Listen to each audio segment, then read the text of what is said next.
DZRH, member, kapisanan ng mga broadcaster ng Pilipinas.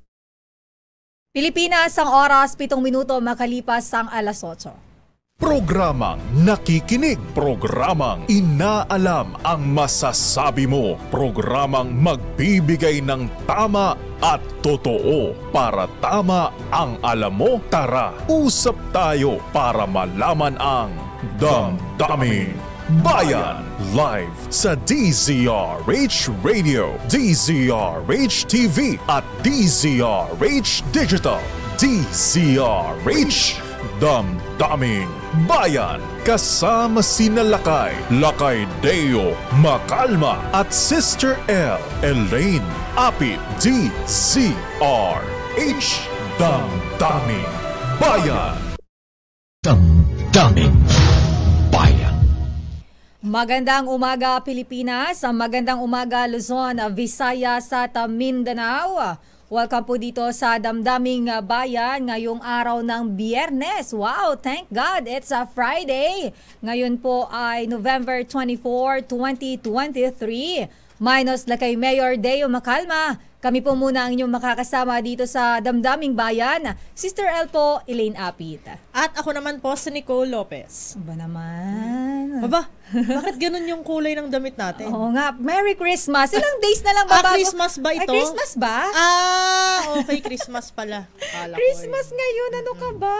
At ilang araw na lang bago mag-Pasko, Miss Nicole? Ay, nako, Sister L, ang araw na lang 31 days na lang. 31 days na bago lang. mag-Pasko. Ayan. Mag-Pasko. At ready na ba ang inyong mga pangregalo? Yung iba dyan, nagsisiksika na ngayon sa Divisoria. No? Maaga pa lang, nagre-ready na sila na nag-iipon na, paunti-unti, bumibili na ng kanilang mga pangregalo. Pero, ito na muna, pag-usapan natin yung mga balita natin ngayong araw. Ang LRT2 pala, may libreng sakay sa kanilang anibersaryo. Ay, talaga? Sa deklarasyon ng, libreng sakay sa anibersaryo ng Universal Declaration of Human Rights sa December 10 pa naman. Pakaway-kaway sa atin tong mga to. Si Ka Jerry, pakaway-kaway. Ganda mo, Jern. And may joint patrol din po ang Pilipinas at Amerika sa West Philippine Sea, Nicola, at tagumpayan kahit nakabuntot yung Chinese Navy ship na hindi naman nabago. Oo, 3 days umarangkada yan, Sister L, yung joint patrols na yan. At naging matagumpay po yan kahit pa hindi naman sa atin bago ang pambubuli kasi ng China. Yes. Mas lumalala ngayon kasi may mga water cannon incident pa kasi. Oo, pero grabe hindi na nanawa ang China sa pambubuli sa Pilipinas. Oo.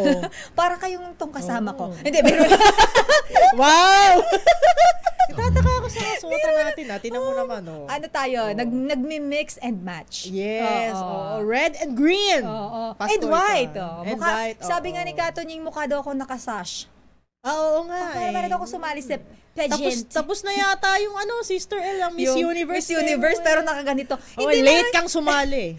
Meron kasi tayo mamayang pag-greeting. So, may taping tayo mamaya kaya naka-aura-aura ako ngayong araw. Yun pala yun. Pero si Pangulong Bongbong Marcos pala, kasamang Nicole, sumama pala ang kanyang pakiramdam. Sumama ang pakiramdam sa ng aktibidad Pangulo. ng Malacanang. Kaya wala siya kagabi. Kaya pala. So, sa mga naghahanap po sa Pangulo, medyo hindi po naging okay yung kanyang pakiramdam. Talagang alam mo partner, walang pinipili ang amihan. Ay, totoo ka dyan. Sobrang lamig. Sa suot mo, mukhang hindi ka naman nilalamig Kasi parang pinatay nila yung aircon dito. Mabuti naman. Pero paalala lang, nabanggit mo kasi ang malamig. Totoo yan. Marami ang medyo tinatamaan po ngayon ng sakit. Kaya ingat-ingat tayo. Marami tayong mga isyong pag-uusapan dito sa Damdaming Bayan. At maya-maya may makakapanayam tayo. Dahil kahapon na kasamang Nicole na pag-usapan namin nila kay sa break time. Yung refund na ibibigay ng Meralco sa mga consumer. Dahil daw dun sa kanilang excess na nasingil.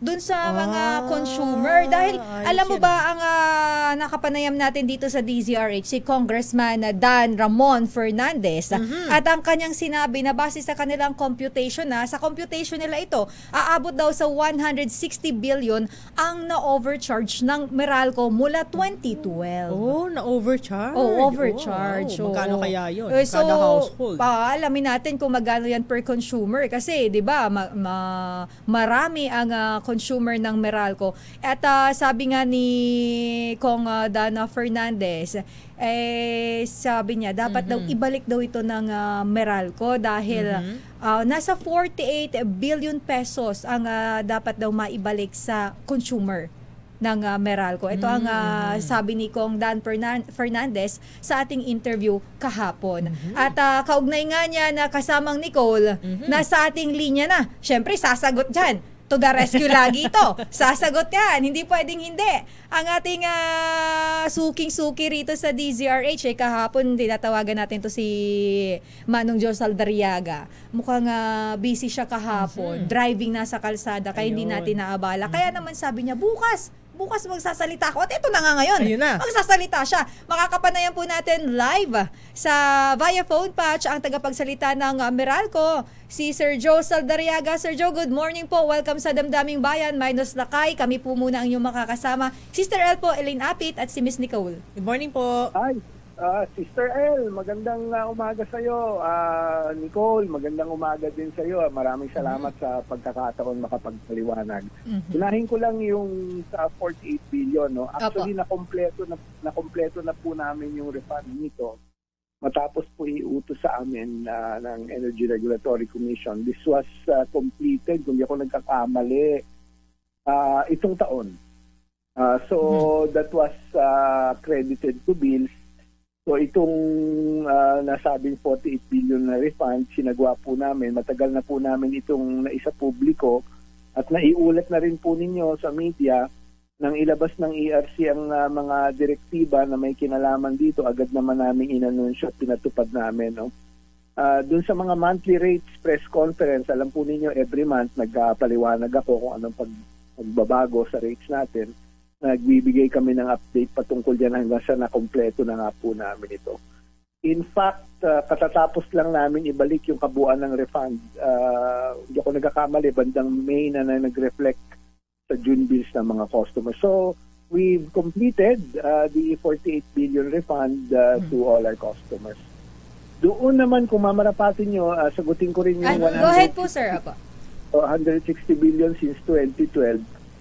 Kagaya po nung nauna ko na rin pong sinabi, ang Meralco po ay isang highly regulated entity, no? Katulad ng ibang distribution utilities at electric co-ops. Ibig sabihin, sakop kami ng oversight o regulation ng Energy Regulatory Commission. So ang lahat ng aming singil ay dumadaan sa masusi at mahigpit na pagsusuri ng regulator. Ibig sabihin, lahat ng aming rates, bago namin i-release yung aming mga electricity bills, dapat yung mga rates na nakapaloob dyan, aprobado ng regulator. Hindi kami pwedeng magdagdag kahit na isang sentimo dyan ng hindi aprobado ng regulator.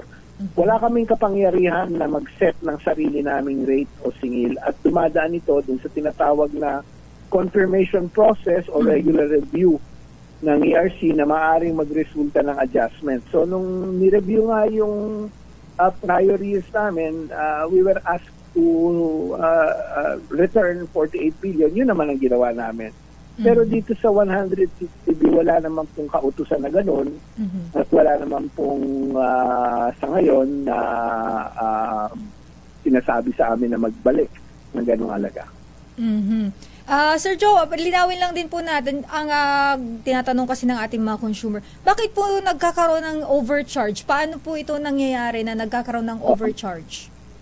Ganito kasi yan when you bill your customers on a monthly basis and it goes at tumatakbo yan over a period of time, meron confirmation process na mangyayari kung yung bang iyong rate.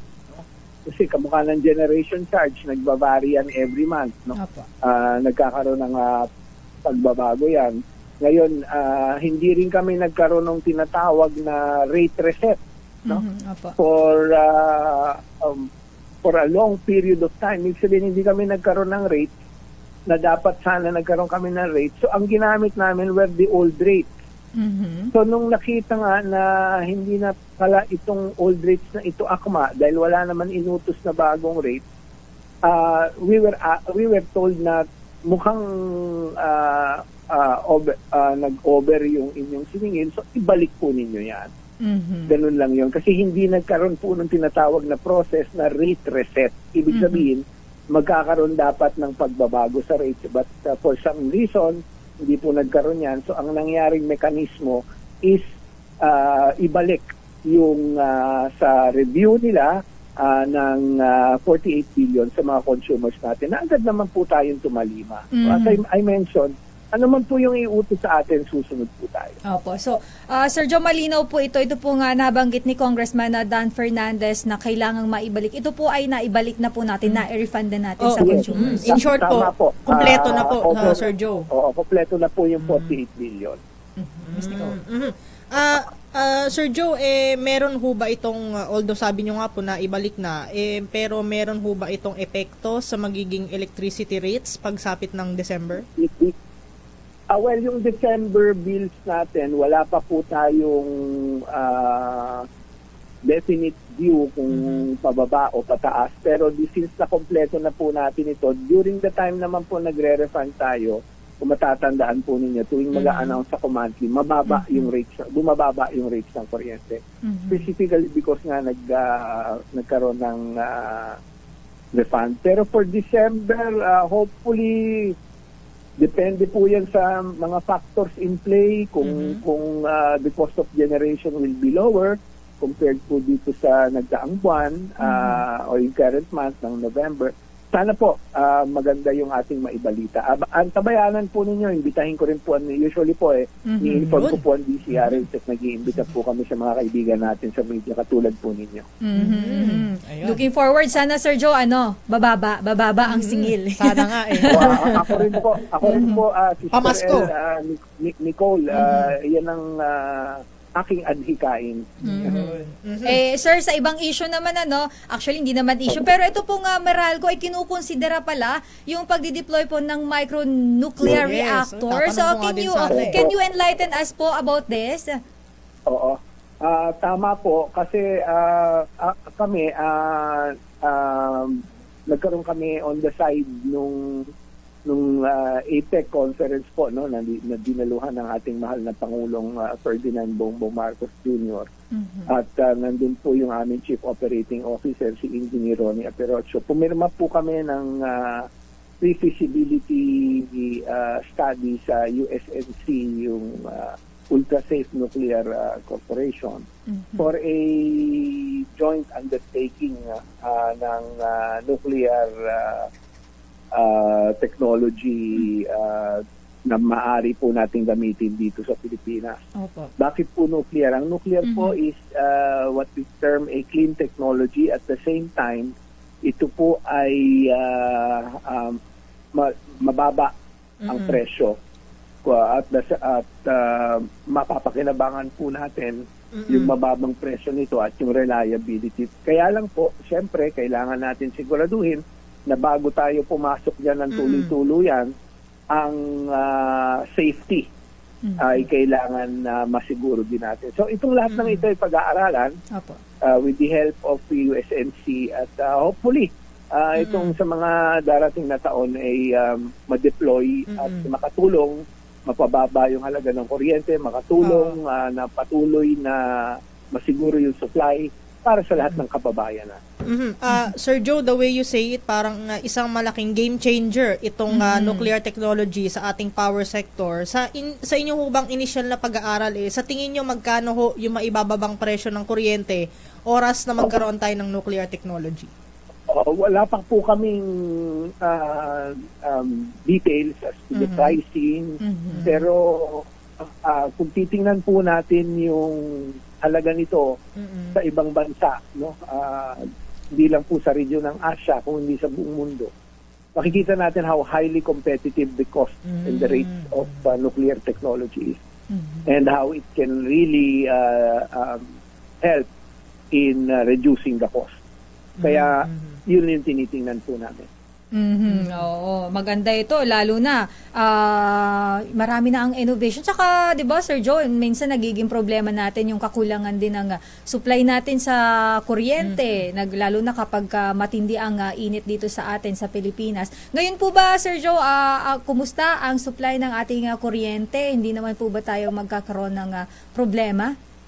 Well, ngayon kasi Nicole, Sister L, yung ating demand medyo mababa dahil bare months na no? Halos Christmas is around the corner. Oo, so tama. No? So ako ay babati na rin ng maligayang Pasko in advance sa lahat ng tagapakinig po ng DCRH sa inyo dyan sa studio. Well, given that the demand is low, wala naman kami nakikitang anumang problema. Ang kailangan sigurong harapin, ito na naman yung summer months. El Nino, yun nga Oo, yung pagpalo ng Marso, yan siguro titingnan natin mabuti anong kailangan natin gawin para masiguro natin na may supply natin mga kababayan. Lalo na, papansinin niyo siguro, no? Sa tuwing summer, iba na yung uri ng init. Oo, tama po. Alinsangan ng panahon. So, yun yung kailangan nating harapin sa papasok na taon. Sir Joe, last na lang pala, yung nung nakaraan kasi nawalan ng kuryente dito sa may area ng Marikina dahil dun sa naglambitin na... Ayun nga pala. Ilang oras, more than 30 hours na nandun siya. Yes. Opo, paano po ito naka-apekto? Lalo na, hindi, ilang oras po kayo nagpatay ng kuryente dun sa area? Well, ang una namin ginawa, siniguro na hindi siya makokuryente, so pinatayan namin muna ng serbisyo ng kuryente yung mga babae natin. Tayo humihingi ng pag-unawa, mga almost 30 hours, kung di po ako nagkakamali. Pero ang aming intensyon, ang aming mission nung nangyari ang sitwasyon yan ay maibaba si Mang Dencio, no, na masiguro na hindi siya masaktan o bagay, hindi rin mawala ng buhay. Talagang, alam po ninyo kasi nung tinanong ako kung papailan pa namin ang kaso o magkano ang damage. Ang sagot ko, simple lang walang halaga po ang buhay. Walang katumbas na halaga ang buhay. Ang buhay ang pinakamahalaga sa lahat. Kaya yun ang inuna namin na gawin, na iligtas yung kanyang buhay. Hindi na muna namin iniisip yung damage sa aming facilities or ano yung energy sales na nawala. Hindi po. Ang aming pong intensyon at mission at adhikain ay maligtas po ang buhay ni Mang Dencio. At sa awa ng Diyos na nagawa naman po namin with the help of the Bureau of Fire Protection ng local government. Last na po, Sir Joe, in terms of sales, I hope you don't mind po, magkano ba yung nawala nung araw na yon sa loob ng 30 hours? Ini-estimate pa namin kamakailan lang kasi nangyari, so ini-estimate lang namin, including some facilities I think were damage siya. Pero sabi ko nga, siguro na lang, importante, higit sa lahat, naligtas siya. Sabi ko nga, walang kapalit na halaga ang buhay ng tao. Right. Maraming salamat po Sir Joe sa inyo pong mga paliwanag and of course sa pagbibigay linaw po. Thank you po. Salamat sa inyo, Sister Elnico. Mabuhay po kayo. Thank you po, mabuhay po kayo at Merry Christmas po sa inyo. Ayan, at Merry Christmas sa mga taga Meralco. Daming Bayan. Nakausap po natin ang tagapagsalita ng Meralco, si Sir Joe Saldariaga. At ito palang nabanggit ni Congressman Dan Fernandez ay na-refund at nakompleto na pala ito sa ating mga consumer. So at least malinaw na ngayon. Tsaka Sister L, parang may hint si Sir Joe na tuwing nag-a-announce ng mga refund, may mababa, nakasunod. So sana naman, para naman kahit papaano, diba? Ang hirap yan ng nagtitiis ka lang sa init. Sa init, grabe. Yung hindi pa electric fan ka lang. Minsan kasi gusto mo na gumamit ng aircon, iniisip mo, hindi, wag na kasi baka mamaya sobrang mahal bayarin ko, di ba? Bayarin sa kuryente. Ako, matipid kasi akong tao Kasamang Nicole. Oo. Talaga ba? Oo. Bakit parang meron kang doubt? May pag-atake. Pero mamaya babalikan natin. Marami pa tayong issue na tatalakayin dito sa ating programa. Makalipas lamang po ang ilang paalala. Pilipinas, ang oras 8:27. Daming bayan.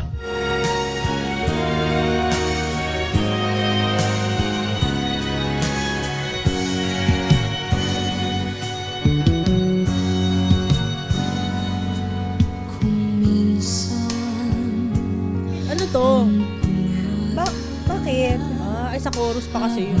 Mamaya gusto mo? Sa chorus pa yung forward siguro. Hulaan nyo nga kung ano itong pinapatugtog ko. Lalakasan ko na lang mamaya pag nandun na sa chorus. Sa chorus, Kasi nire-request po ito ni kasamang Nicole. Dahil daw nga po 31 days bago magpasko. At uso na po ang mga nagbabalot. Ng regalo! Ikaw kasi, babalot ng regalo. Sobra. Wala ko pagkain. Regalo kasi. Ano bang iniisip mo? Kasi di ba kapag ka may handaan, may balutan. Yun ba yun? Tapos, alam mo, sa probinsya kasamang Nicole, bilang ako'y laking probinsya, Diyos marahay na aga pala muna sa mga kababayan ko dyan sa Bicol Region. Lalo na po dyan sa mga taga Hubilyar, Albay. Marahay na aga sa Indugabos.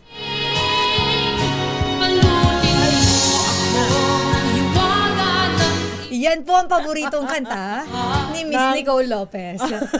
Ako talaga. Kanina niya, pagpasok pa lang po, sabi niya, pwede ba akong mag-request ng kanta? Ano yon?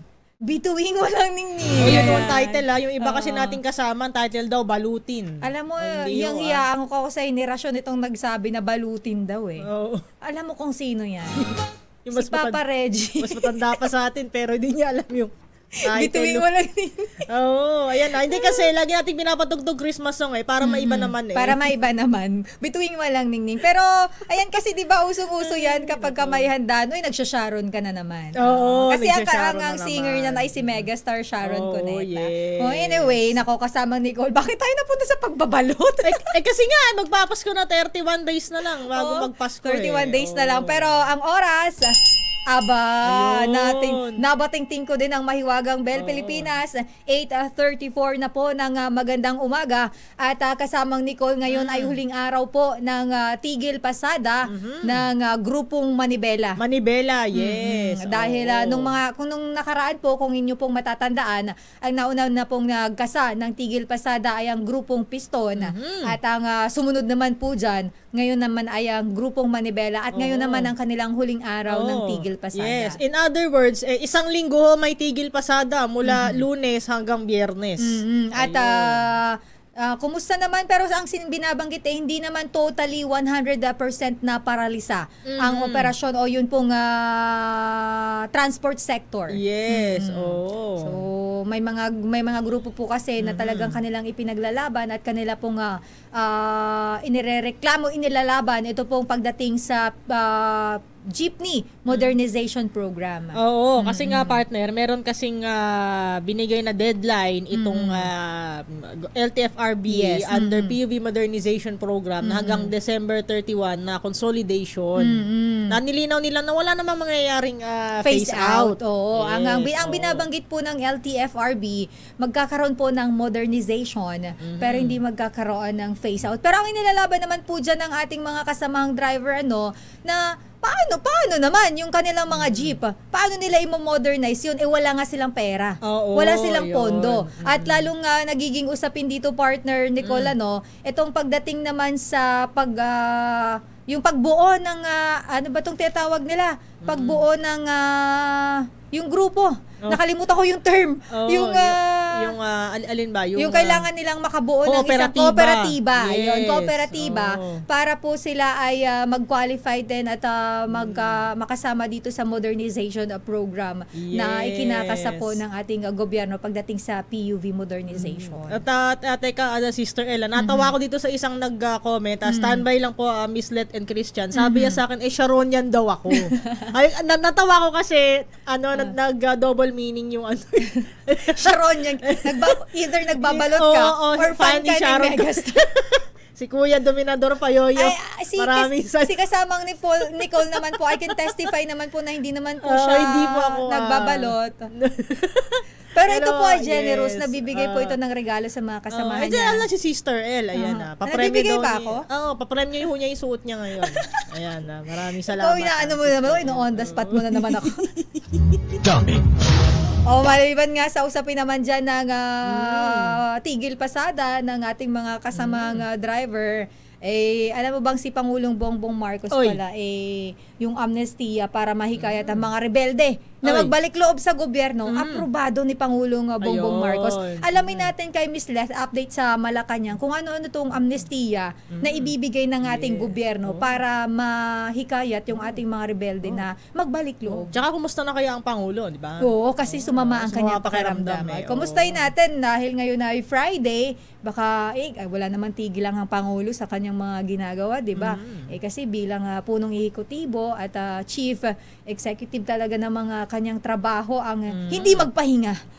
Kapag may nangyayari, araw-araw may nangyayari, araw-araw may kailangang asikasuhin para sa ating mga kababayan, para sa ating bansa, kaya naman ang ating Pangulo, hindi din nagpapahinga. Pero ang report ni Ms. Leth, alamin natin kung ano itong amnestia na ibibigay ng ating gobyerno para dun sa mga rebelde at para sila ay mahikayat na magbalik loob. At kumusta na ang Pangulo? RHO 14, Ms. Leth Narciso. Ms. Leth. Mr. L. Nicole, naglabas ng executive order at ilang proklamasyon si Pangulong Ferdinand Marcos Jr. na nagbibigay ng amnestia sa mga rebelde para mahikayat ang mga ito na magbalik loob sa pamahalaan.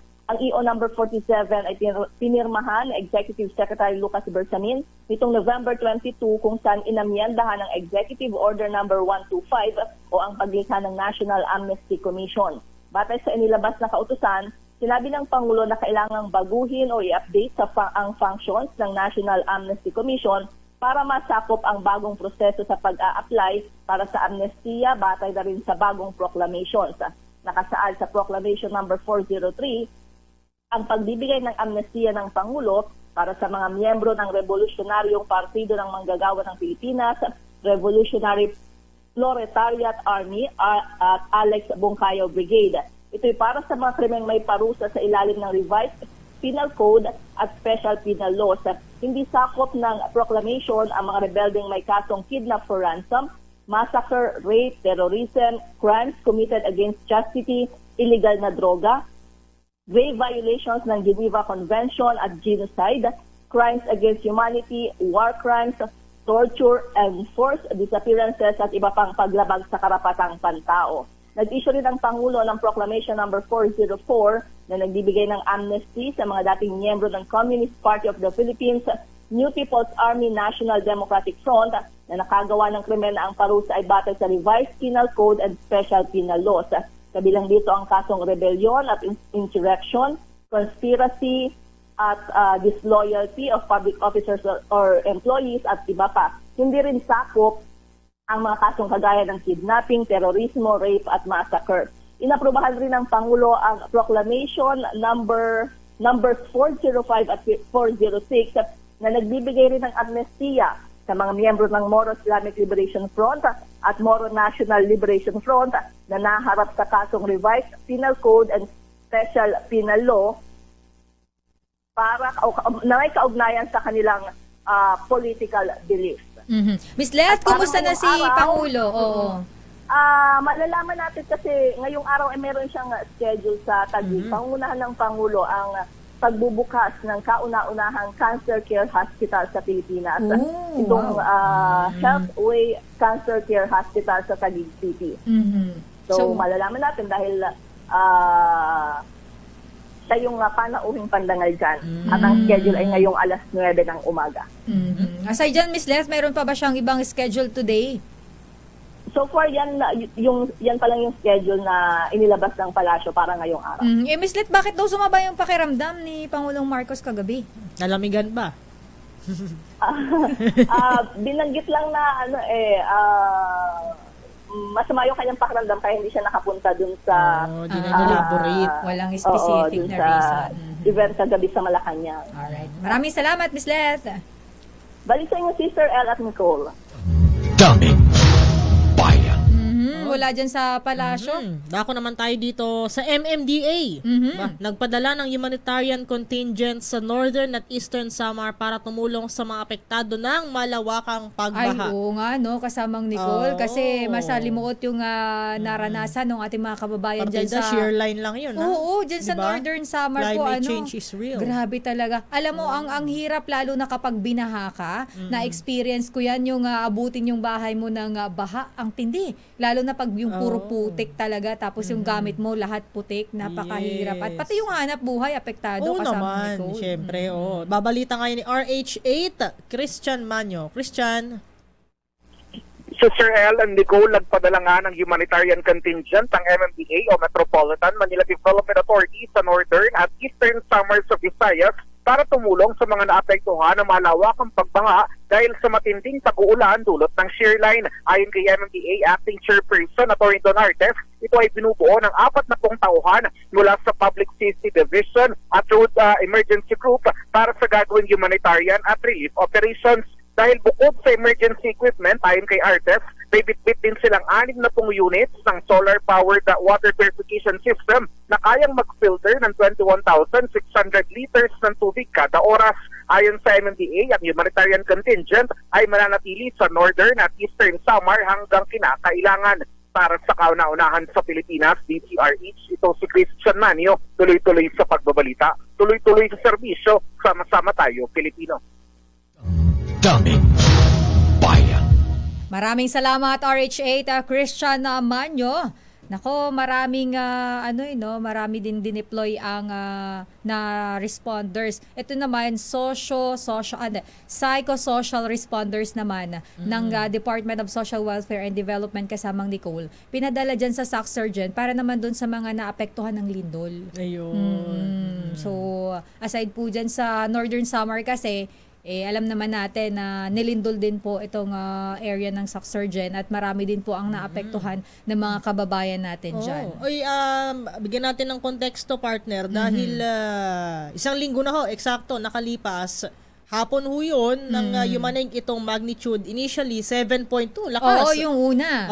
Tapos binaba sa 6.8 and sa mga succeeding na araw, may mga aftershocks. And kahapon nga, partner, magnitude 5. 5, oo. Ang bagong aftershocks at batay nga po sa datos na PHIVOLCS, umabot sa mahigit 100 na po. Yung aftershocks na naranasan dyan sa area ng Davao Occidental. Kaya naman yung mga kababayan natin dyan, syempre hindi pa rin talaga totally panatag kasamang Nicole kasi maya't maya nakakaramdam sila ng aftershocks. Every other day parang wag naman sana masundan pa yung nangyari kahapon na magnitude 5. Sana din pala malaman natin sa PHIVOLCS kung ito ba ay magtutuloy-tuloy pa rin itong mga aftershocks na ito na nararamdaman ng ating mga kababayan dyan. Para kasi kahapon yung 5 na yun, akala mo ba hindi yun malakas? Ramdam mo pa rin talaga yung mga ganong kalakas. Yes, malakas na nga yun Kasi ang huling update yata kung di ako nagkakamali, magnitude 3 hanggang between 4.5, 4.6 yung pinakamalakas. And yet kahapon yung 5. Yun yung pinakahuli na medyo malakas na aftershocks na naramdaman. Samantala, mula naman dyan sa usapan natin sa lindol, puntahan nga muna natin, update muna tayo dito naman sa Senado. Dahil si Senate President Juan Miguel Zubiri at House Speaker Romualdez pursigido daw sa pakikipag-dialogue. Ito, binabanggit natin kanina, kasi sila ay nandyan sa may Asia Pacific Parliamentary Forum at dito sa may PICC. Kaya pansin mo may stop and go scheme tayo dito, di ba? May family picture. Kagabi, may family picture. Mayroon nga, may family nga. Pero yan nga po ay ginaganap dito itong Pacific Parliamentary Forum. Dito po yan sa PICC sa may Pasay City. Kaya may stop and go scheme dito na ipinatutupad. Medyo may traffic dito sa area ng Rojas Boulevard. Pero yan naman po ay light to moderate naman. Tuloy-tuloy naman po ang daloy ng sasakyan. Kailangan talaga mag-stop lang in a while. Pero punta natin si RH28 Raymond Dadpaas. Update dyan sa may Pacific Parliamentary Forum na ginaganap sa PICC. RH28 Raymond Dadpaas. Raymond. Elaine, Nicole, malaki ang maitutulong ng dialogue para lang o sa kabila ng tensyon na nangyayari sa pagitan ng China at ng Pilipinas sa West Philippine Sea.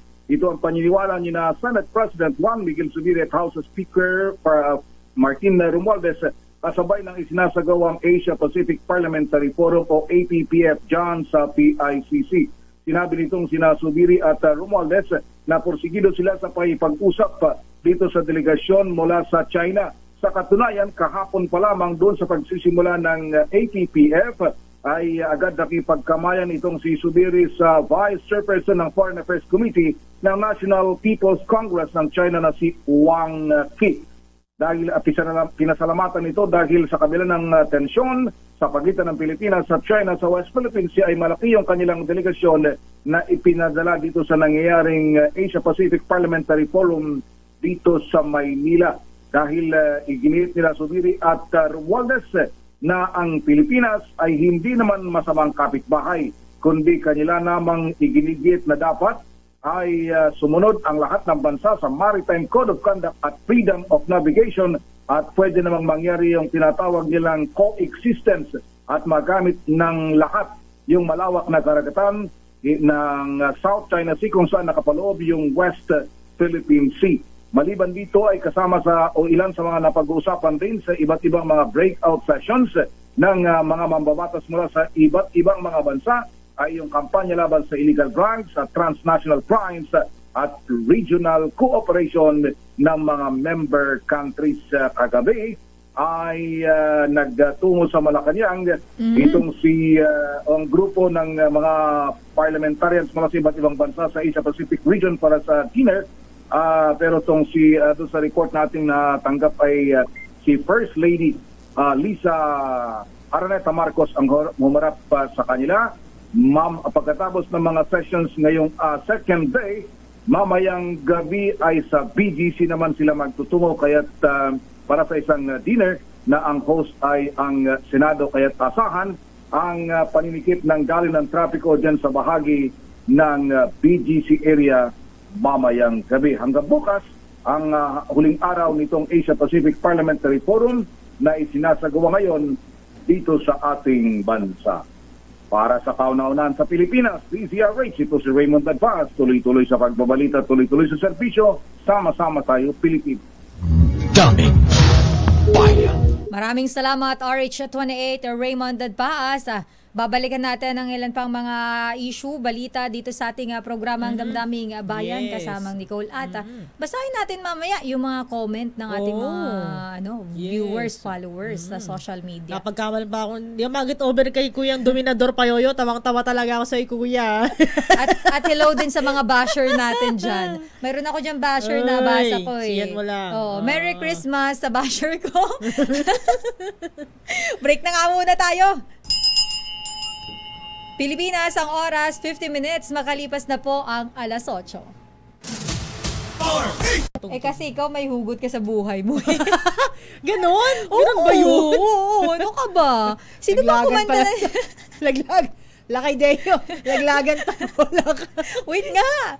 Ano oras na ba? Ay, hindi ko tuloy maano yung bell nila kay. Pagalitan. Ayan. Pilipinas, ang oras, 8:52 na po. Daming Bayan. At tuloy po tayo sa talakayan, mga issue balita dito sa ating programang Damdaming Bayan. Oy, kasama ang Nicole, mamaya pala meron kang special report. Your business is our business report mo. Yung automotive industry, tiwalang maaabot ang kanilang target vehicle sales sa pagtatapos ng 2023. Bakit?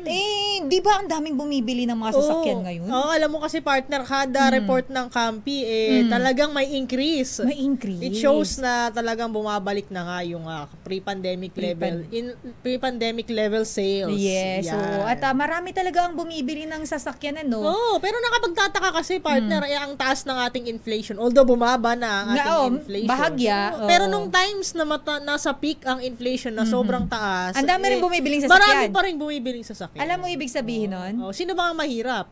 Hindi ko din alam eh. Akala ko ba, malang presyo ng mga bilihin? Hindi, tsaka akala ko ba marami sa atin ang mahihirap, pero bakit marami ang nakakabili ng sasakyan din? Hindi, siguro feeling ko partner, mga rakitero-trakitera lang talaga ang ating mga kababayan. Malakas sa diskarte. Mamaya, malalaman natin ang paliwanag ng Kampi kung bakit patuloy ang pagtaas ng bentahan na kinatutuwa ng mga automakers. Oo, syempre naman. Negosyo yan eh. Dito sa Pilipinas. Kasi for masasabi siguro natin for the whole year round, di ako nakarinig ng pagbaba ng benta. Oh, totoo 'yun. Oh, kasi actually even during nung pandemic, 'di ba? Marami pa rin ang bumibili ng sasakyan lalo na nga 'di ba nung nagkaroon tayo ng limited na biyahe ng ating mga public transport, 'di ba? Ang dami talagang bumili pa rin ng sasakyan nila kasi nga ang hirap-hirap mag-commute. Malaking factor 'yun nga yung time nung pandemic dahil ang hirap syempre uso yung mga social distancing, 'di ba? Yung mga alaala ng nakaraan na ayaw mo nang maalala, 'di ba? Gusto ko yung alaala ng nakaraan. Alaala ka ng face shield, gusto nang kalimutan ng lahat. Ayun, alam mo yung alaala ko sa face shield, ayoko nahihilo ko doon kasi pares tayo malabo mata natin, 'di ba? Nakasalamin na tayo, may face shield pa tayo. Talagang sakit sa bangs. Masaklap yan. But anyway, ba't tayo napunta doon? Maya-maya nga pag-usapan natin kasi may mga bilateral at multilateral cooperation tayo, ang Pilipinas at ang South Korea. Meron at 'di ba meron tayong ginawang joint patrol ang Pilipinas at Amerika naman dyan sa West Philippines na nakatatapos lang. Pero shout out muna natin kasama Nicole. Isamantalahin na natin to. Shout out muna natin yung mga nakatutok sa ating YouTube channel. Ayan. Bumabati sa atin ng Merry Christmas. Si Randolph Pahela Sr. nakatutok sa ating YouTube channel. At hello din sa mga nakatutok sa ating personal Facebook Live. Sa For the Personal Facebook. Ayan. Pasensya na. Parang dami kong F today. For the Personal Hello Facebook. kay Miss Marlene Pera na nanonood na sa atin, nakikinig pa sa radyo. Ayan. Ayos yun ayos to. Kay Renza Clasara, magandang umaga. Kay Tofi Perez, Aaron Santos, kay Rusby Soriano, isang magandang umaga. At hello kay Rene Amaki Matote, isang magandang umaga. Si Kasoji Jimenez, nakatutok sa atin. Hello po, Kasoji Jimenez. Isang magandang umaga sa iyo. Nag-message sa atin. At may mga nakatutok sa atin kasamang Nicole na mga overseas Filipino worker. Hello kay Sigrid Ilaga, nandyan naman ngayon dyan sa Hong Kong. Yun. Batiin ko lang to si Geraldine Nebrida sa ating YouTube. Lumaki ang kuryente namin. Saka bakit ni walang naramdamang refund? Dapat yung malalaki ang konsumo, may refund. Yung maliliit pa ang may refund. Aba. Sabi Manong ni Jo, Ate meron po Geraldine. dito. Meron po dito habang sabi nga ni Aini DB. Meralco dapat thorough investigation. Sana sa Congress o Senate. Sabi ni Segundo sabi dito partner hay nako Meralco, mga palugi sila yung nangyari nung isang araw, i-charge nila sa consumers kahit hindi daw sila charge nangyari nung isang araw. Ano ba yun? Yung sa Marikina siguro yun. Si Kuya si Kuya Dennis Tragura. Si Kuya. Si Kuya Dennis pala, masaklap ang nangyari kasi doon kasama Nicole na iniwan ng kanyang asawa. Yun pala yun. At medyo masalimuot yung nangyari sa kanyang buhay. Kaya talaga mahirap mag-judge. Diba? Huwag natin i-judge kasi ang mental health ay napakahalaga po. And hello din kay Cesar Sebastian na nanonood sa atin sa YouTube channel. At kung kayo po ay may mga reaction sa nagre-react sila dun sa sa kuryente. Dito si Noel Morado, sabi dito, refund in the form of offsetting it to our monthly bills. Di mo malaman kung tama ba yung refund na binigay. Malabo na maisauli yan in the form of cash. Yun nga kaya tinatanong nga natin kung mayroon bang epekto ito sa December December bill natin sa Meralco. Yun po ang tinanong kanina at sabi ni Manong Jo, abangan natin. Mukhang mayroon naman. Sana. Pamasko naman ang Meralco yun sa atin. Maging positibo lang tayo sa pananaw natin sa buhay.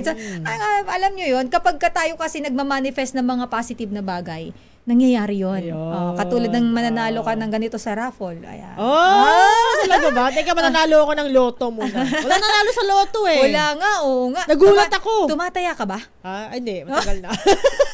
Hindi kasi kada taya ko, di naman ako nanalo. Ito naman kasama ko, akala ko naman tumataya araw-araw. Di ba naman to? Hindi naman partner kasi nagulat ako ngayon na walang nanalo. Kasi parang halos linggo-linggo may nanalo sa loto eh. Di ba walang nanalo. Every now and then may nilalabas ang PCSO yung nakaganon yung mukha. Oo. Yung takip yung buong mukha. Nakatakip ang mukha. Sabi nga tuloy ng mga tao, congrats PCSO daw.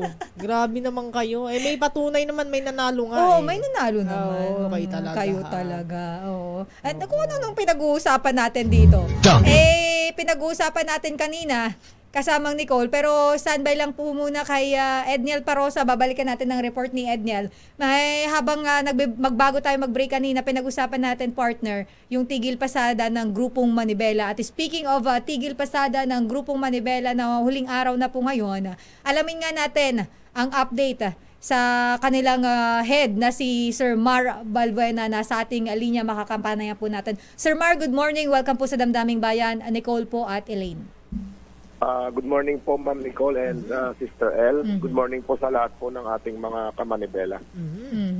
Sir Mar, so far, ngayon po ay huling araw ng tigil pasada na ikinasa po ng inyong grupo.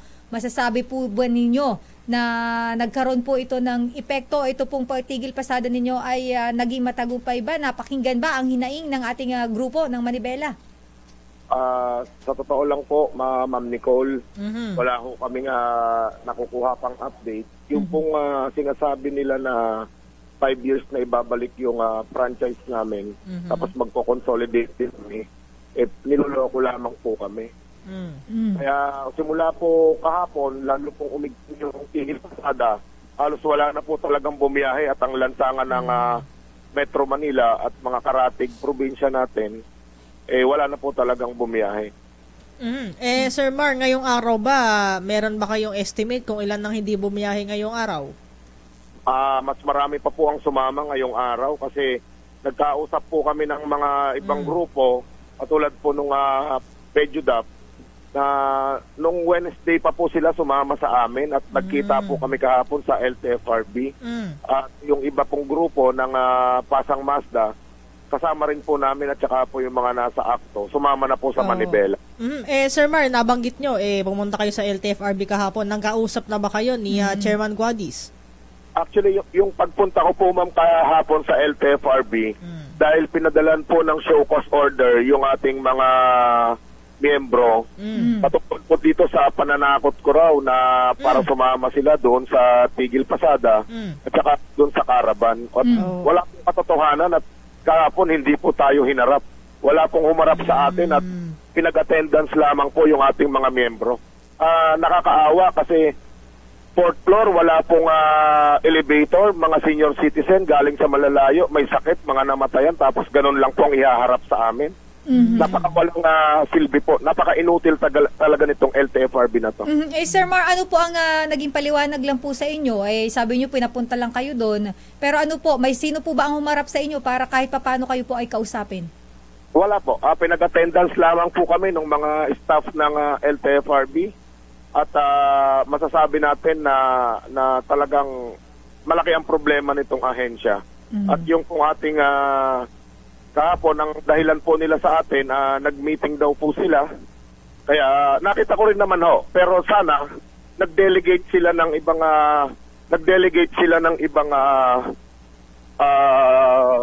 nasa legal para naman ho sana kami ay naharap at napakinggan po kung bakit ho kami pinapatawag at pinadalhan ho ng show cause order sa LTFRB. Sir Mar, isang buwan na lang, syempre malapit na mag-December 31. Ano ho ang gagawin ng Manibela? Siguro baka hindi na ho kami tuluyang bumiyahe. Baka pagkatapos po ng araw na to, mag-guide kami na tuloy-tuloy na ho, wag na ho kami bumalik sa kalsada. Sir Mark, kung ito po ang inyong plano, paano naman po yung kabuhayan ng ating mga driver at ilan po ang miyembro ng Manibela? Pinagmamalaki po ng LTFRB, DOTR, marami naman daw maa-applyan. Baka sa DOTR pwede po kami mag-apply.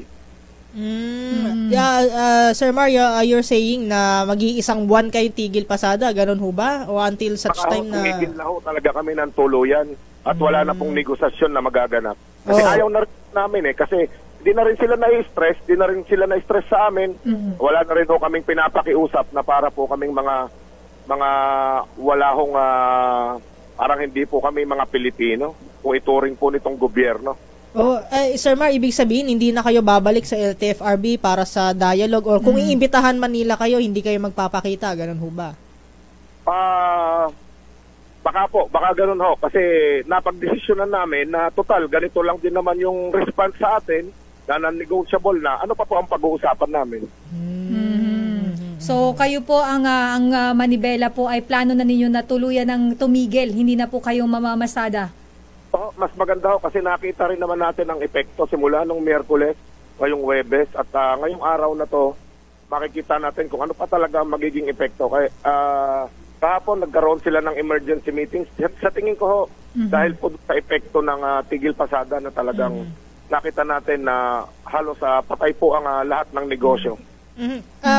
Sir Mar, bigyan natin ng konteksto, no? Ilan ho ba ang miyembro ng Manibela na itong sinasabi nyo ho, tuluyan ng nagtitigil pasada? Pero kung nationwide po ang pag-uusapan, mahigit 100,000 po kami. Noong 2022, nasa around 50,000 po kami, pero nadagdagan po kami ng nadagdagan. So ito po Sir Mar, just in case, napakarami po nito, napakarami pong driver na mawawalan ng hanap buhay. Just in case pumatuloy po nga itong plano ninyo na wag na po kayong pumasada at tuluyan na nga po kayong tumigil. Paano po kaya ito? Ano po yung mga driver po ba natin ay nagkakaisa din na talagang sige, kapag ganyan at ganyan, wag na tayong bumiyahe? Actually, opo, ito po ang napagmitingan namin kahapon na total, ganito na lang din naman ang trato sa atin. Isipin mo, kung kahapon po, araw-araw na ganito po ang mangyayari sa bansa natin, hindi ko ho alam kung may gobyerno pa tayo. Sir Mar, kayo ba ay nagkakausap din ng Piston? Ano po ang sahanay naman po ng Piston dahil kayo po ay magkasunod na nagkasan itong tigil pasada? Ang Piston po ba ay may ganito rin pong plano or kayo syempre nagkakausap po kayo dahil kayo po ay pares na sa sektor ng transportasyon? Opo, kahapon na yung mga ibang miyembro po nila kasama din natin sa Quezon City. Halos ganito na rin po, pareho na rin po ang ating hinaing kung ganun din lang na wala na palang patutunguhan itong ginagawa namin, ano pang saysay nung pakikipaglaban namin, wala na talaga. Sir Mar, mayroon po ba kayong mensahe sa ating sa LTFRB or baka po may panawagan kayo mismo sa ating Pangulo? Hindi, padagdag ko lang muna Sir Mar, no? Siyempre, ang unang reaction dyan, paano naman yung mga libo-libong commuter? Oo, apektado. Ano po 'yan? Ang sabi nga po sa atin ng gobyerno, nakahanda po sila parate. Lagi nga pong minamaliit yung ating pagkilos, ituloy-tuloy na po natin. Ang taong bayan, siguro tanong ng gobyerno kung hindi na kami bibiyahe sa kaya taong bayan. So talaga pong firm na po ang inyong desisyon dito, Sir Mar? Opo, ito na po talaga ang napagpasyahan po namin na siguro hanap na lang kami ng iba talagang pagkakakitaan para wala na rin pong paawa ng gobyerno. Kasi makikipag-usap po tayo sa LTFRB, sa DOTR. Sabi nga nila, may dialogo pero ito yung mga kondisyon. Hindi ho ba dapat maunang mapakinggan yung mga hinaing namin bago yung kanila? Teka Sir Mar, last question na po sa akin. Ibig sabihin, hindi pa ho matatapos ang inyong tigil pasada ngayong araw? I-update po namin kayo. Kaya po kami nasa labas ngayon para po ikutan yung ating mga kasamahan. Yung mga hindi pa natin nakonsultang iba ay mapagpasyahan na po ng sabay-sabay. Nako, so hindi pa rin pala Nako Sir Mar, sana kasi maapektuhan din yung ating mga kababayan, mga commuter, for sure marami din ang maapektuhan just in case matuloy po itong inyong pagtigil pasada ng talaga ng tuluyan. Ma'am Nicole and Ma'am Sister El po. Siguro tanungin po nila ang gobyerno, ang Pangulo, ano na ang gagawin kung hindi na po kami bibiyahe? Ano po ang gagawin ng mga mananakay? Maglalakad na lang po ba sila? Ano po ang gagawin ng gobyerno? nakahanda po ba tayo? So bilang panghuli na lang, Sir Mar, meron ka bang mensahe? Meron ka pa bang gustong sabihin sa LTFRB, sa DOTR, o maging sa atin pong Pangulo? Ano po ba ang inyong, meron po ba kayong mensahe? Sa DOTR po at saka sa LTFRB, wala na siguro. Siguro nagtagumpay sila na sabihin, hindi na paralyze o hindi naging matagumpay itong aming kinasang tigil pasada. At ang ibig sabihin nun, kung minamaliit ho nila kami, wala na hong papupuntahan kung ano man yung pag-uusapan pa o kung may pag-uusap pa. Siguro ang tanging ang Pangulo na lamang po ang makakapag-desisyon nito. Alright. Maraming salamat, Sir Mar. Salamat po, Sir Mar. Maraming salamat po. Daming Bayan. Nakapanayam natin, ano? In short of saying, hindi pa sigurado kung natutuloy ang tigil pasada o tapos na talaga ngayong araw. Ay, ang plano nila, wag nang pumasada. Dahil hindi naman nga raw po napapakinggan yung kanilang hinaing at minamaliit ang kanilang pero partner, ang sinasabi naman ng LTFRB, wala naman kasi mangyayaring phase out. Basta dadaan lang sa roadworthiness test yung kanilang ng mga LTO, yung mga sasakyan. Yes, pero of course may kanya-kanya din kasi talagang side na kailangan mapakinggan talaga siguro ng mabuti. At naiintindihan din naman natin ang side ng ating mga driver, ng ating mga operator. At mahirap din naman kasi talaga yung wala kang pera, partner. Wala kang ilalabas. Paano ka magkakaroon ng pera, wala kang ilalabas na pera. Pero yung partner, may ibang jeepney driver na iba may miyembro ng Piston, iba miyembro ng Manibela. Sabi nila, bumiyahe na kasi wala na kaming kita. May dalawa akong kolehiyo, report ni Boy Gonzales yan. Yun, yung report ni Boy. At di ba di sa area nga ng Manila, sabi ni Boy, bumiyahe sila kaysa magtigil pasada dahil nga kailangan nila ng panggastos ngayong araw. So para maitawid yung araw, kailangan pumasada. So, siguro mahaba-habang usapin talaga ito, partner, kahit sa December 31 na po ang ibinigay na deadline. Pero yan po ay hopefully, ma-resolve pa rin. Kasi marami ang mawawalan ng trabaho kung itutuloy ng Manibela yung kanilang plano. Diba?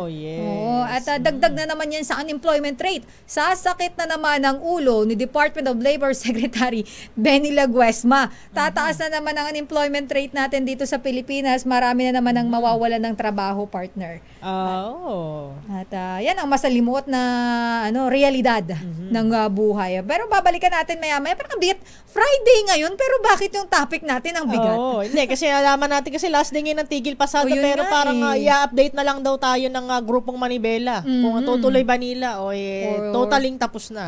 Kumbaga, wala na kayong makikitang hindi naman totally jeepney driver or jeep. Marami naman kasing transport groups. Marami naman transport group. Pero yung binabanggit niya na buong Pilipinas ay nasa 100,000 ang members nila. Medyo malaki ang epekto niyan. Kung sakasakali man na itutuloy nga talaga nila. Though tinanong natin, firm na ba? Firm na daw ang kanilang desisyon. Pero ang tanong, yung iba ba nilang driver susunod. Dahil syempre, partner Nicole, may kanya-kanya tayong may kanya-kanya tayong diskarte sa buhay. Kung paano natin didiskartehan. Paano ka mabubuhay kung wala kang hanap buhay, diba? Pero babalikan natin iba pang issue. At reports, partner. At reports dito sa Daming Bayan. Makalipas lamang po ang ilang paalala. Pilipinas ang oras, 12 minuto makalipas ang alas 9. Champion. Daming Bayan. Ayan, napag-uusapan ng Christmas party. Nagbabalik po ang programang Damdaming Bayan. Minus lang kay Mayor Deo Macalma. Kami pa rin po ang inyong nakakasama dito sa programa, Sister Elaine Apit. At ako naman po si Nicole Lopez. Ito si Tita Malu, galing dito Christmas party na agad ang sinasabi Grabe naman ang talaga party talaga ako sabi ko, paghahandaan ko yung damit, pakisabi na anong color ng damit. May kulang kang, hindi ka pinapatugtog na music Nagpabira namang buhay ko. Ito ba? Yung favorite nating tugtugin, alam mo naman Ito ba? Yun!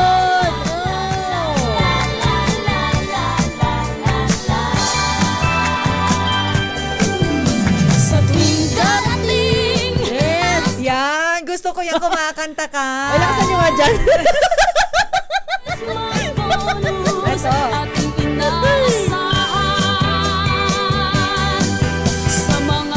Mamaya, lalakasan ko yung ibigay mo na. Ay, mga yung chorus. Ay, kayo dyan, nasa labas lakasan nyo. Nako, talaga to si kasamang Nicole talaga. Itong partner ko po, talagang ang lakas magparinig. Attorney Redsho.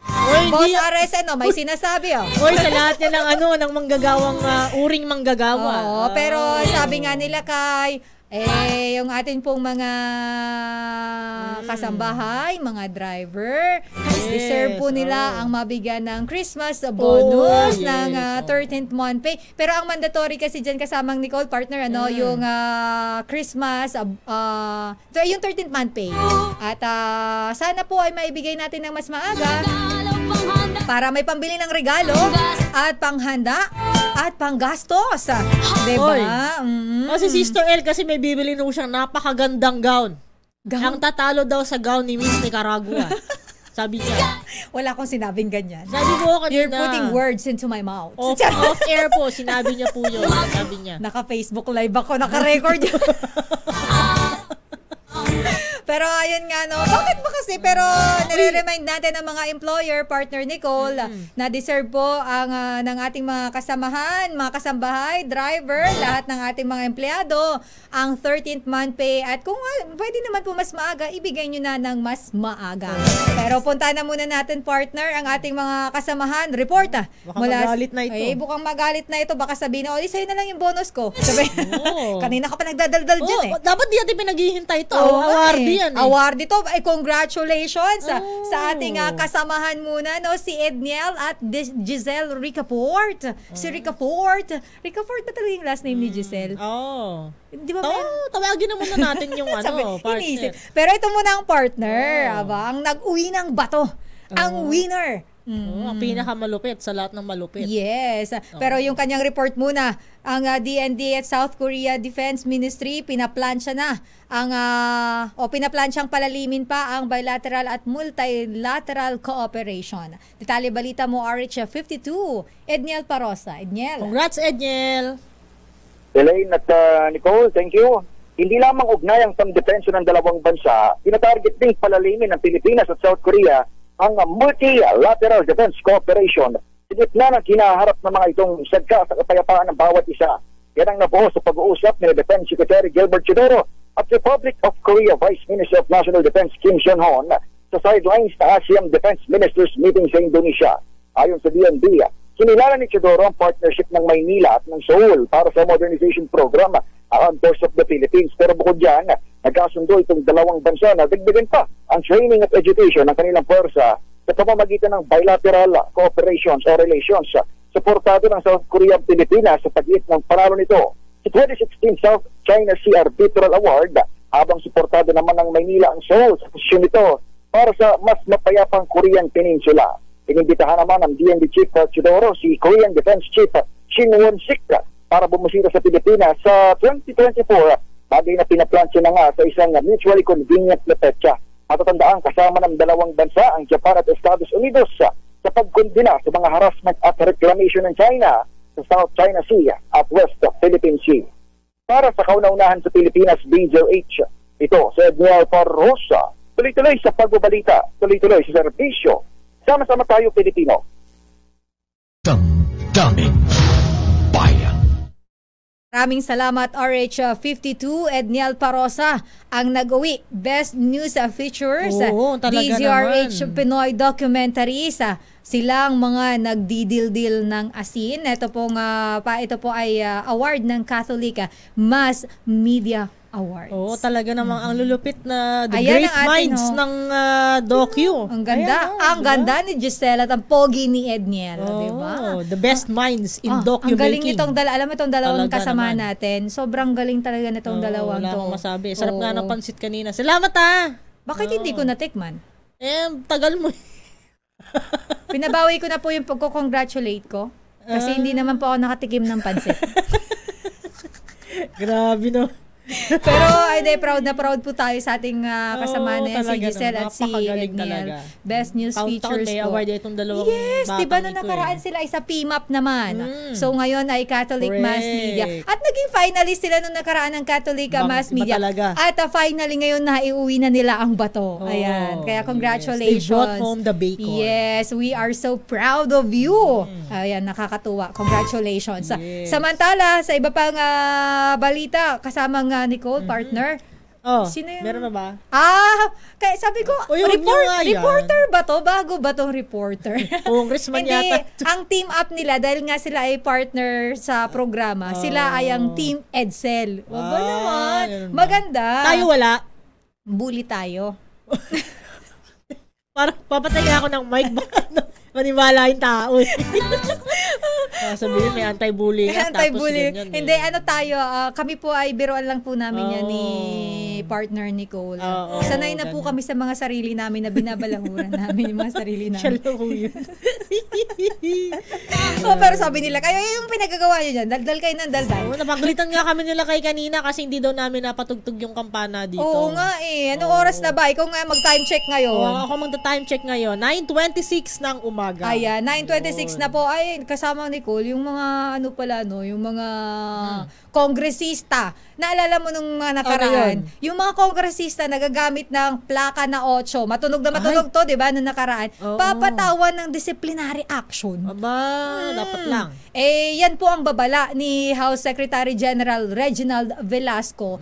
Matapos nga ipaalam na hindi pa nag-i-issue ng protocol plates ang 19 Congress, kasi kung naaalala mo yung nag-viral nung nakaraan, 17 Congress yata yun, yung nag-viral na 8, yung sa EDSA bus lane. Di ba yung nahuli? Yung nadawit pa nga yung isang senador na hindi naman pala dumaan talaga. Tsaka isang congressman. Dating congressman pala. Former congressman kasi yung isa pala, partner. At yung kapatid nun ngayon, yun ang kongresista. At yun po yung isa sa mga nahuli doon. Pero hindi naman sakay. Yung kanilang driver lang ang dumaan doon sa may bus lane. So reminder po wala pa po ini-issue na protocol plates ang 19 Congress. So wala pa tayong makikita ang 19 Congress na may 8 na plaka. So kaya yung may mga kung sino man na kongresista daw po ang gagamit ng plakang 8 sa kanilang sasakyan, kayo po ay magkakaroon ng disciplinary action. Dapat lang. Dapat lang. Expired na kasi yung number 8 na yun. Hindi pa na. Abangan natin yan, partner. Kung talagang sino yung mga makukulit dyan. Lagot kayo sa House Ethics Committee, partner. Diba? Pero partner, kasi nag-usap na rin naman na ang House Secretary General Reginald Velasco at ang MMDA, may shake hands picture pa na papatawan ng parusa itong mga pasaway na may 8 na plaka. So alam nyo na. Wag na kayong nyo na. Wag na kayong maging pasaway. Pero hinahanap ko muna, puntahan nga muna natin kasi interesado akong malaman to Yung sa automotive industry, yung your business or business report mo, gusto kong malaman to, interesado ko kasi 'di ba? Kanina iniisip kasi ko marami ang nagsasabi na naghihirap sila. Pero kung kayang bumili ng sasakyan. Balikan natin yung pinag-usapan namin kanina ni Sister El, kasi nagtataka tayo ang sinasabi ng Kampi prior dun sa report ngayon na for the past few months sa mga nagsimula yung 2023, maganda ang vehicle sales na sa palagay nila ay sinyalis na nagre-recover na yung automotive industry. And ngayon ba ano kang masasabi ngayon ng Kampi? Mukhang nagpalit sila, partner, ng forecast in terms of sales. Taray na. Gusto ko yung forecast talaga. Parang weather lang, nagpapalit. Talaga naman. Pero bago natin puntahan si Boy Gonzales, standby ka lang, Boy G, dahil mukhang may panawagan ang Comelec Chair. May panawagan ng Comelec Chair. Nandiyan na ba si Boy G? Sige, unahin na lang muna natin to, partner. Mamaya na natin tong pag-usapan tong sasakyan. Pero ang Comelec Commission on Elections, Chairman George Erwin Garcia, nananawagan daw po para sa pagpapasa ng batas sa general registration. Ano ito, RH29? Detalye balita mo, Boy Gonzales. Boy.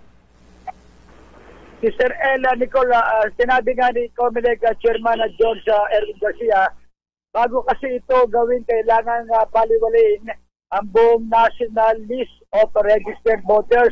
Kailangan din nila na nagdagdag na pondo para sa registration ng nasa 1 billion ang tansya nilang magagastos dito. Ito yung bilang paghahanda na rin sa 2028 presidential election at matiyak na malinis ang voters list mula sa multiple registrants. Sinabi pa ng COMELEC sa kanilang pagtaya, nasa halos kalahating milyon na ang double o multiple registrant na kanilang nakita. Gusto rin ng COMELEC na magkaroon ng bagong teknolohiya na gagamitin para sa administration at magkaroon ng karagdagang gaya ng pagkuha ng 10 fingerprints sa halip na 4 lang at masamaan ito ng facial at voice data. Sakaling aprobahan, sinabi ni Chairman Garcia, kung sakaling aprobahan ito ng Kongreso, planong gawin ito ng COMELEC pagkatapos ng 2025 midterm election. Samantala, Sister El, Nicole, araw ng Biyernes, sa Quiapo Church ay hindi naman gaanong karami.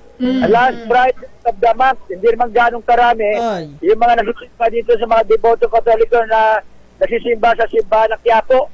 At hindi rin matraffic kanina, pero ayon sa mga police ng Plaza Miranda PCP, posible na mamayang hapon dumagsa yung mga debotong nagsisimba sa simbahan ng Quiapo. At marami din nagtatanong, Nicole at Elaine, na kung tuloy ba yung translasyon sa January 9 sa Quiapo Chat. Pinag-uusapan na nila yan at malalaman niya natin sa mga membro ng IOS kung tuloy o balik na yung translasyon sa January 9, 2024. Boy, kumusta ang, kasi ikaw ay lagi mong naiikot itong area ng Divisoria, Binondo. Kumusta ang sitwasyon dyan ngayon, di ba? Malapit na magpasko, 31 days na lang, marami na ang mga nag-a-advance shopping. Kumusta ang sitwasyon dyan ngayon? Marami bang mga tao? Kasi Friday ngayon, Boy. Oo, sa Friday, ang mamayang tanghali lang sa Divisoria naman, inaasang dadagsahin din ng mga mamimili. Ito Divisoria, siyempre baka yung iba binigay na yung bonus pero yung iba wala pa Sino ba yung wala pa? Oo. Sino daw ba yung wala pa, Boy? Kasi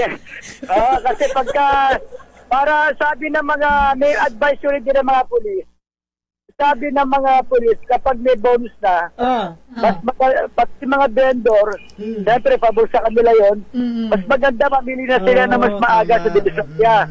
Kasi pagpatak ng mga unang linggo, pangalawang linggo ng December, siksika na yan dito sa Divisoria. At marami ng tao at mahirapan ka na mamili na mga kailangan ng mga bata, mga laruan, mga pamastong gamit, dito sa mga sa Divisoria. Pero Boy, may napapansin ka ba dyan? Di ba yung usually yung DTI natin, nag-iikot yan. Yes, kasi yung mga paninda na kailangan nilang i-check, lalo na yung pagdating sa mga Christmas light. Kasi delikado yan kapag yung mga ganyan, di ba? So mayroon ka na ba nakikita dyan? Wala pa. Baka bahagi ng unang linggo ng December, mag-ikot sila. Mag-inspection niya sa mga tindahan ng mga Christmas light. At tindahan ng paborito mo. Yung ham. Sarap noon, Boy. Wow. Tumaas daw ng nagmahal ba? 10 piso Ay, nagmahal? 10 nagmahal ng 10 piso. 10 piso lang naman. Pero yung iba, nag-iugali na nila yan tuwing December. Talagang pinag-iunan nila makabili lamang ng pinakamasarap na ham. Hindi kami maniniwala kapag di namin natikman yan, Boy. Birthday mo pa naman, Boy. Oo nga, 29. Yan ang sinabi ko dito sa kakilala ko. Sabi niya, masarap daw. Kailangan malaman namin kung masarap yan, patikman muna. Sabi ko nga sa'yo, sinasabi ko pinakamasarap. Hindi kami maniniwala. Dali mo muna dito. Boy, may pahabol akong tanong pala. Ikaw ay nag-iikot dyan mula kanina umaga. Kumusta ba yung biyahe ng mga jeep dyan? Ramdam pa ba yung transport strike o marami na rin bumabasada? Hindi naman, ang sabi nila, di ba, 3 araw na transport strike. Oo. Eh sabi ng mga NTPB, parang 1 araw lang sila nag-strike eh. Kasi yung kanilang labor sakay, hanggang ngayon naka-deploy pa sa Cartilla. Yung mga strike.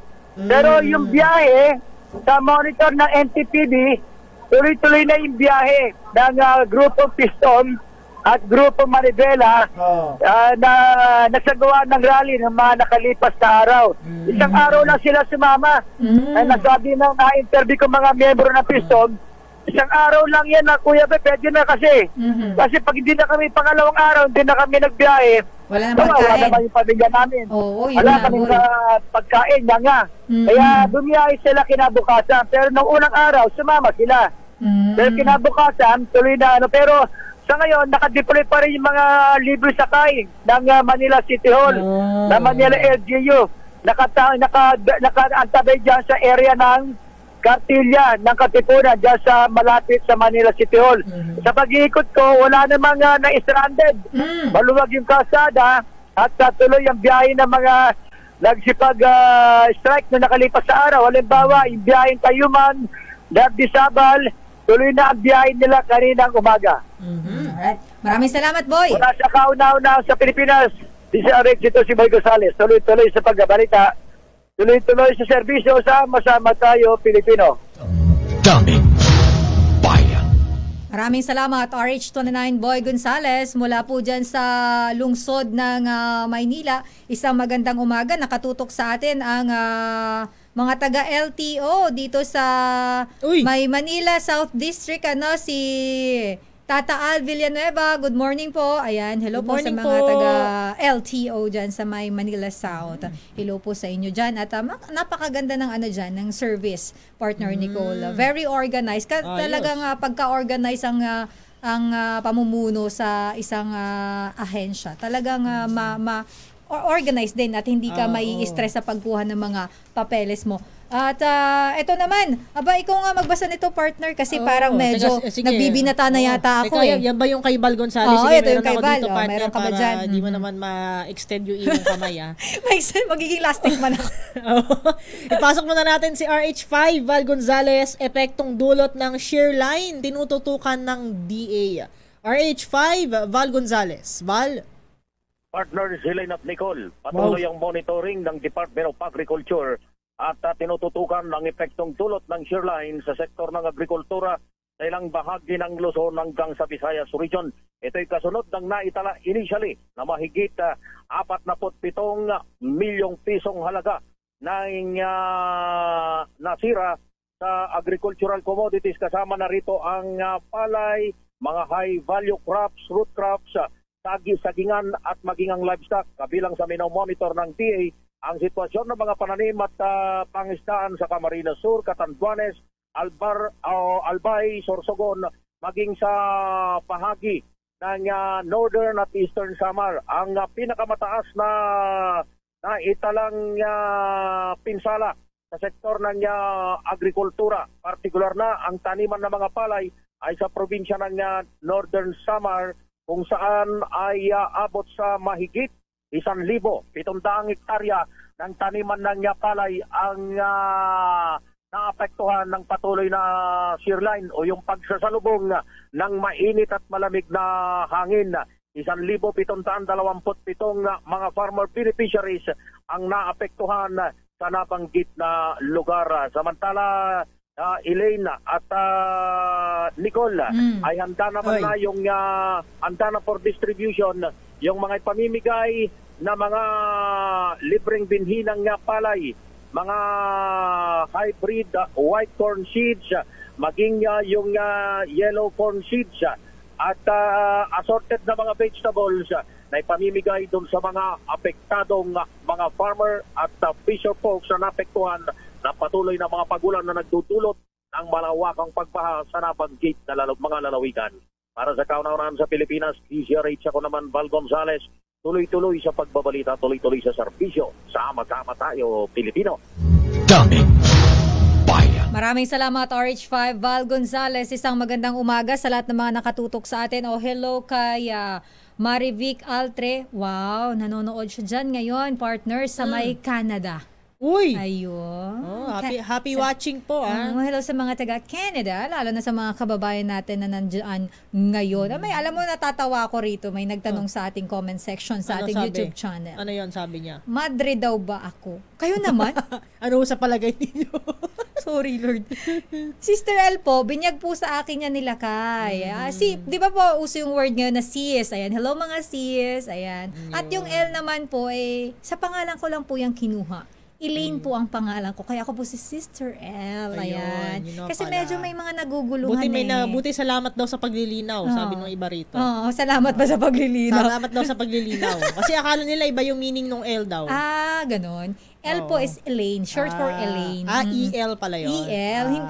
Yung atin lang kasi sa TV nilalagay lang natin, letter L lang talaga. Letter L. Pero L po talaga, Elaine. Ayan. At, may mga, may pang-catwalk ba yung damit ko? Parang di naman. Mamaya daw, magpa-post daw si Sister L ng full body version sa kanyang Facebook page. Tigil-tigilan mo nga. Follow nyo daw po partner. siya. Ito na, mag-commercial na nga lang tayo kaysa pinagdidiskitahan mo yung damit ko. Kapag ka ikaw nagsuot ng ganitong hindi pantay, umanda ka talaga sa akin. Balik sa akin. Magbaback to you ako sa'yo. Pero batiin natin ang happy birthday si Riley Winston O'Malley. Happy birthday. Ang pagbati naman po ay mula kay Kuya Willie Relador na laging nakatutok sa atin. Babalikan natin, partner, ang iba pang mga balita at issue na ating tatalakayin dito sa ating programang Damdaming Bayan. Makalipas lamang po ang ilang paalala. Pilipinas, ang oras, 9:42. Ang balitang ito. Damdaming Bayan. Pilipinas, ang oras, it's 9:47 at kami pa rin po ang yung nakakasama dito sa Damdaming Bayan. Minus la kay Mayor Deo Macalma, Sister El po, Elaine Apit. At ako naman po si Nicole Lopez. Ito na, partner. Puntahan nga muna natin yung pinag-uusapan natin kanina tungkol sa mga sasakyan. Ako hindi ako totally mahilig sa sasakyan dahil unang-una, hindi naman ako marunong sa mga sasakyan. Oo. Pero interesado tayo dito dahil malaki din ang ginagampanan ng mga ganitong issue, lalo na sa ekonomiya ng bansa. Oo, syempre, una mong isipin dyan yung traffic. Ayan, isa-isaan. Nabanggit mo yung traffic. Oo, grabe na ang traffic may ngayon. May karmagi doon na ba, MMDA? O wala pa naman, ha? Parang lagi naman may karmagi doon. Oo, hindi kasi partner kapag pumasok na yung Burmans. Ano na, September pa nga lang, ang tindi na. Ano pa kaya pag ito na, magde-December na next week. At yung araw-araw dumadaan dyan sa EDSA, kalbaryo talaga. Volume ng sasakyan. Actually, dito nga lang sa area ng Buendia, partner, kasi everyday ako dyan dumadaan, di ba? Ay, Diyos ko, alam mo yung parang kung medyo yung ulo mo ay mainitin, huwag kang dadaan sa ganang lugar. Mag-iinit talaga yung ulo talaga mo. Naman. Luluka ka talaga. Pero alamin muna natin itong Your Business is Our Business Report, Automotive Industry. Tiwalang maaabot ang kanilang target vehicle sales sa pagtatapos ng 2023. Detalye balita mo, RH17, Miss Nicole Lopez. Nicole. Tuloy-tuloy ang paglago ng automotive industry dahil natatamaan na nito ang kanilang sales target sa unang 10 buwan pa lang ng 2023.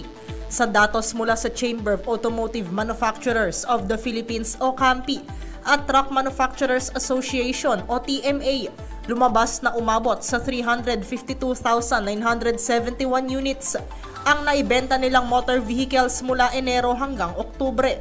Ayon sa CAMPI at TMA, mas mataas ito ng halos 26% kumpara sa 280,300 units na naitala sa kaparehong period noong 2022.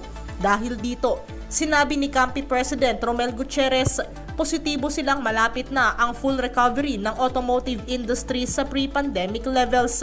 Sa itinatakbo ngayon ng datos ng bentahan ng mga sasakyan, sinabi ni Gutierrez na patuloy ang pagtaas ng demand sa mga sasakyan ngayon. Sa katunayan, sinabi ng CAMPI President na naabot na nila ang 83% ng kanilang target sales noong Oktubre, kaya tiwala silang maaabot nila ang 423,000 units na benta sa pagtatapos ng taon.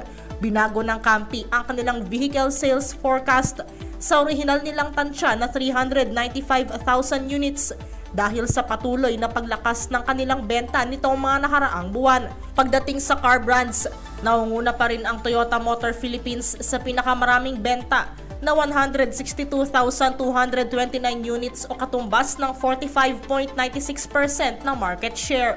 Pangalawa ang Mitsubishi Motors na may benta na 65,192 units. Ford Motor na nasa ikatlong pwesto na may bentang 26,003 units. Pang-apat ang Nissan na may vehicle sales na 22,268 units. At pang-lima ang Suzuki na may 15,062 units. Samantala, lumakas ang palitan ng piso kontra dolyar sa halagang 55 pesos and 39 centavos kada US dollar. At yan ang ating balita sa mundo ng negosyo. Your business is our business. Mula sa kauna-unahan sa Pilipinas, DZRH, ito si Nicole Lopez. Tuloy-tuloy sa pagbabalita, tuloy-tuloy sa serbisyo. Sama-sama tayo, Pilipino. Daming bayan. Maraming salamat, partner. Napakasipag naman ng partner ko no? Nandito na, nagre-report pa. Oo, napakalupit naman pala yan ang RH17, Nicole Lopez. Oy, partner, teka lang, maisingit ko lang to si Kuya Federico Tana sa ating Facebook live stream. Natatanong siya, ano ho bang ibig sabihin ng shear line? Ito yung pinag-uusapan natin araw-araw sa News Center, di ba? Kasi yung mga term na ginagamit ng Pag-asa. Yun nga ako ang natrabaho ng media, ipaliwanag sa tao yung mga ganito Dahil dyan, ipaliwanag mo na. Dahil nga, ito simple lang naman, partner. Ayon sa Pag-asa, tumutukoy po ang shear line doon sa pagsasama ng malamig at mainit na hangin na nagdadala ng mga pag-ulan. Combination ng mainit at malamig na hangin. Init at lamig. So talagang minsan kapag kayong init at lamig ay nagsama, may hindi din pala magandang resulta. Katulad ng nangyari sa Northern Samar. Yan ho yung ibig sabihin ng shear line. So babalikan pa natin. Meron pa tayong ilang minuto. Pilipinas ang oras, 9:52. Pilipinas ang oras, 9:54 ng magandang umaga. Ay, naka-up na pala talaga. At dahil malapit na ang Pasko, partner. Yes! Batiin lang natin saglit. May nag-comment kasi dito.